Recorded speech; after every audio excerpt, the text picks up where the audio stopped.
के पास क्यों आता था बच्चा। उस बालक को मानो सेब के उस पेड़ से स्नेह हो गया था और वह पेड़ भी बालक के साथ खेलना पसंद करता था। समय बीता और समय के साथ साथ नन्हा सा बालक कुछ बड़ा हो गया। अब वह रोजाना पेड़ के साथ खेलना छोड़ चुका था। काफी दिनों बाद वह लड़का पेड़ के पास आया तो बेहद दुखी था। आओ मेरे साथ खेलो, पेड़ ने लड़के से कहा। मैं अब नन्हा बच्चा नहीं रह गया और अब पेड़ पर नहीं खेलता। लड़के ने जवाब दिया, मुझे खिलौना चाहिए, इसके लिए मेरे पास पैसे नहीं हैं, मैं पैसे कहाँ से लाऊं। अच्छा तो तुम इसलिए दुखी हो, पेड़ ने कहा। मेरे पास पैसे तो नहीं हैं, पर तुम मेरे सारे सेब तोड़ लो और उसे बेच दो, तुम्हें पैसे मिल जाएंगे।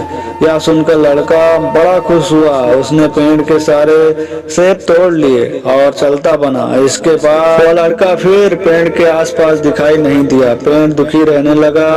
अचानक एक दिन लड़का फिर पेड़ के पास दिखाई दिया। वह अब जवान हो रहा था। पेड़ बड़ा खुश हुआ और बोला, आओ मेरे साथ खेलो, मेरे पास खेलने के लिए समय नहीं है, मुझे अपने परिवार की चिंता सता रही है, मुझे अपने परिवार के लिए सिर छुपाने की जगह चाहिए, मुझे एक घर चाहिए, क्या तुम मेरी मदद कर सकते हो। युवक ने पेड़ से कहा, माफ करना मेरे बच्चे, मेरे पास तुम्हें देने के लिए कोई घर तो नहीं है। हाँ, अगर तुम चाहो तो मेरी शाखाओं को काट कर अपना घर बना सकते हो। युवक ने पेड़ की सभी शाखाओं को काट डाला और खुशी खुशी चलता बना। उसको प्रसन्न जाता देखकर पेड़ प्रफुल्लित हो उठा। इस तरह नन्हे बच्चे से जवान हुआ दोस्त फिर काफी समय के लिए गायब हो गया और पेड़ भी अकेला हो गया। उसकी हंसी खुशी उससे छिन गई। काफी समय बाद अचानक एक दिन गर्मी के दिनों में वही युवक से अधेड़ हुआ व्यक्ति पेड़ के पास आया तो पेड़ खुशी से फूले नहीं समाया, मानो उसकी जिंदगी वापस आ गई हो। पेड़ ने उससे कहा, आओ मेरे साथ खेलो, मैं बहुत दुखी हूँ। उसने कहा, अब मैं बूढ़ा होता जा रहा हूँ, मैं एक जहाज पर लंबे सफर पर निकलना चाहता हूँ ताकि आराम कर सकूं। क्या तुम मुझे एक जहाज दे सकते हो। मेरे तने को काट कर जहाज बना लो, तुम इस जहाज से खूब लंबा सफर करना और बस अब खुश हो जाओ।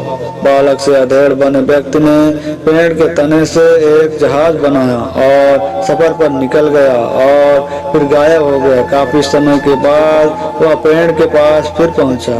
माफ करना मेरे बच्चे, अब मेरे पास तुम्हें देने के लिए कुछ भी नहीं बचा है, अब तो सेब भी नहीं रहे। पेड़ ने बालक से कहा, मेरे दांत ही नहीं हैं कि मैं अब सेब चबाऊं। उसने उत्तर दिया, अब वह तना भी नहीं बचा जिस पर चढ़कर तुम खेलते थे। अब मेरी उम्र मुझे पेड़ पर चढ़ने की इजाजत नहीं देती। रूधे गले से उसने कहा, मैं सही मानो मैं तुम्हें कुछ दे नहीं सकता, अब मेरे पास केवल मेरी बूढ़ी मृत प्राय जड़ें ही बची हैं। पेड़ ने आंखों में आंसू लाकर कहा, अब मैं ज्यादा कुछ नहीं चाहता हूँ तो बस एक आराम करने की जगह। मैं इस उम्र में अब बहुत थका सा महसूस कर रहा हूँ।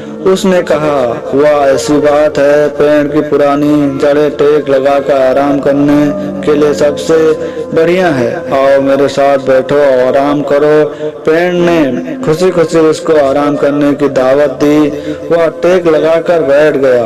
ये सेब के पेड़ हमारे अभिभावकों की तरह हैं। जब हम बच्चे होते हैं तो मम्मी पापा के साथ खेलना पसंद करते हैं, जब हम पल बढ़कर बड़े होते हैं तो अपने माता पिता को छोड़कर चले जाते हैं और उनके पास गहे बगाहे अपनी जरूरत से ही जाते हैं। जब कोई ऐसी जरूरत आन पड़ती है जिसे खुद पूरा करने में असमर्थ होते हैं, इसके बावजूद हमारे अभिभावक ऐसे मौकों पर हमारी सब जरूरतें पूरी कर हमें खुश देखना चाहते हैं। आदमी कितना क्रूर है कि उस सेब के पेड़ का फल तो फल उसकी शाखाएं और तने तक काट डालता है, वह भी अपने स्वार्थ की खातिर। इतना क्रूर कि पेड़ काटते समय उसे जरा भी उस पेड़ पर दया नहीं आई।